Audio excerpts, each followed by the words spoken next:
involved in the backyard photos by closely studying Oswald's mouth in the two original pictures. By looking closely at an overlay of the two pictures, it was noted that in one photo Oswald is slightly smiling, and in the other he is slightly frowning. Two expressions, two separate photos. They also discovered minute differences in measurements of details in the background of these two photos. The roof line in one did not quite match in the other. The fence posts did not match precisely. Again, such differences, no matter how slight, supported the idea that these were separate photographs, and this seemed to invalidate the idea that they were composite fakes.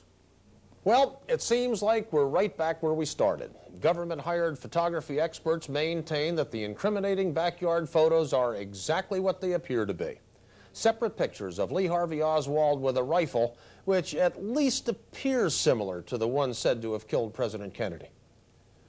Dan, just how did Jack White respond to the findings of the House committee? Craig, things aren't always as simple as the experts make them seem. Mr. White offered us a strong rebuttal to the conclusions of the government experts.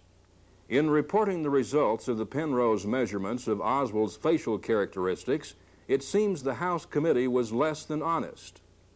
Note in this comparison chart of Oswald photos published in an appendix to the committee's report, 3 measurements have been left out.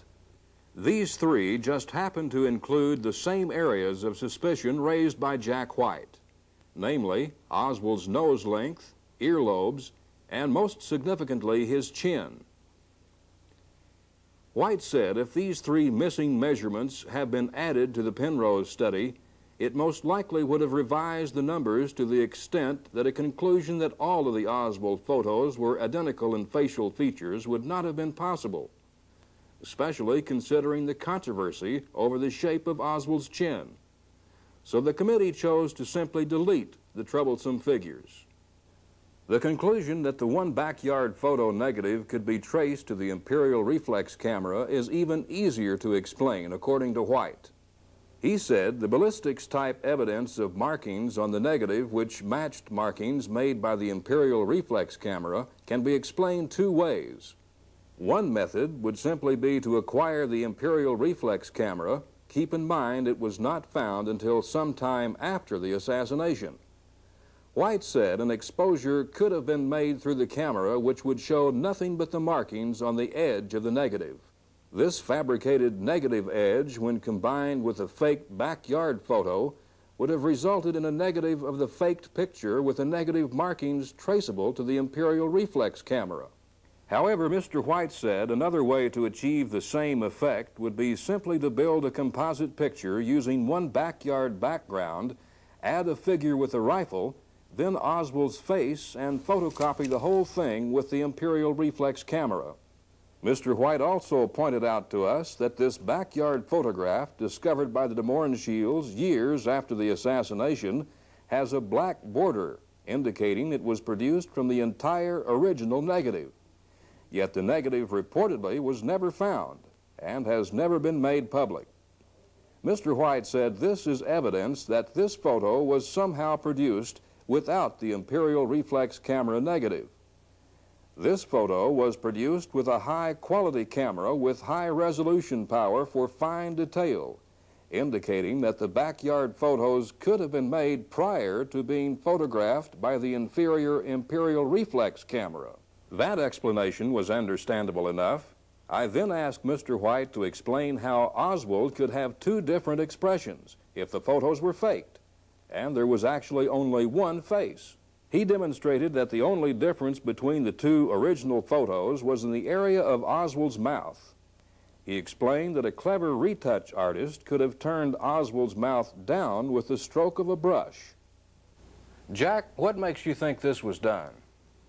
Well, I've done similar things with retouching over the years. I've worked in advertising, so I know how simple it is to accomplish this. Also, after studying this matter for some time, I realized that it's physically impossible to change one's expression from a smile to a frown without moving the muscles throughout the entire face.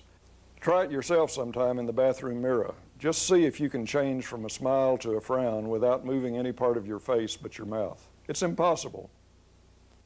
But even Mr. White was puzzled for a time by some of the apparent differences in the background of the photos. Frankly, I was confounded at these small differences. I had long ago come to the conclusion, based on years of study, that the backyard photographs were composites and that only one true picture of the Neely Street backyard had been used.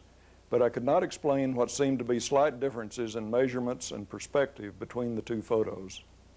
Then I discovered that photograph 133A seemed to have a slight downward perspective, as if the camera had been pointing down, while 133B seems to have an upward perspective, although the parallel lines of the stairway posts and the garage indicate no vertical perspective.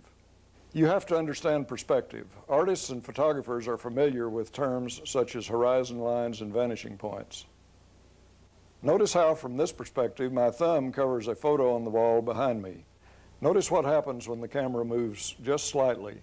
You get a totally different perspective. You can demonstrate this for yourself by holding out one thumb and closing one eye. When you open the closed eye, you get a different perspective.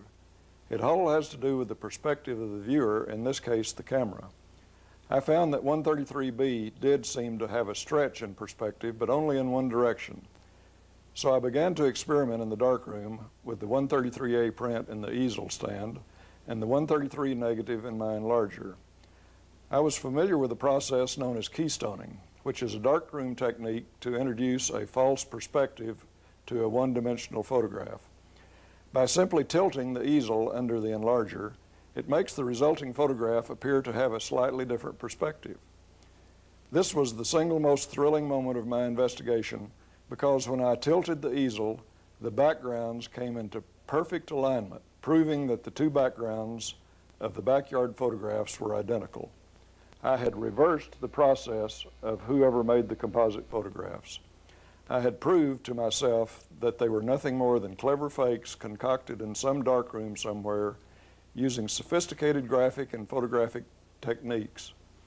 In my investigation of the backyard photographs, I had hoped to answer some questions about their origin and authenticity. Now there are more questions than ever. If they are fakes, as I feel I have demonstrated, then who produced them? Why they were produced is obvious enough: to incriminate Oswald as a presidential assassin. But who had the ability to produce such forgeries? It seems to me they must have been made prior to the assassination, and this means someone other than Oswald had prior knowledge of what was about to happen. It also seems reasonable to conclude that these fakes were produced in a sophisticated facility with all of the equipment necessary for the techniques used. Therefore, I conclude that these backyard photographs, important evidence, are fakes.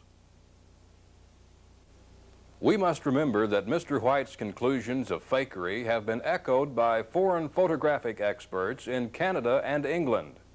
Now let's return to Jim Mars and hear his thoughts on this issue. I think I speak for many people who have studied the assassination when I thank Jack White and the many others who have made such a painstaking study of the backyard photographs. It appears obvious to most researchers that serious questions remain regarding the authenticity of these photographs, despite the pronouncements of government experts. I need not remind the audience of the many instances that the government pronouncements have proven false. And in this case, I'm afraid that in recent years, certain people within the federal government have become suspect in Kennedy's unsolved murder. In the coming years, it'll be up to the citizens of the United States to look beyond the official pronouncements regarding Kennedy's assassination and view the available evidence for themselves. So, there you have it. Do you believe the conclusions of government experts that the backyard photos are genuine and evidence of the guilt of Lee Harvey Oswald? Or do you believe the research by Jack White and others, which throws grave doubt on the legitimacy of this evidence? Was this photograph used to incriminate Lee Harvey Oswald a fake? The decision's up to you. Until next time, I'm Craig Maurer saying thank you for joining us for this special report.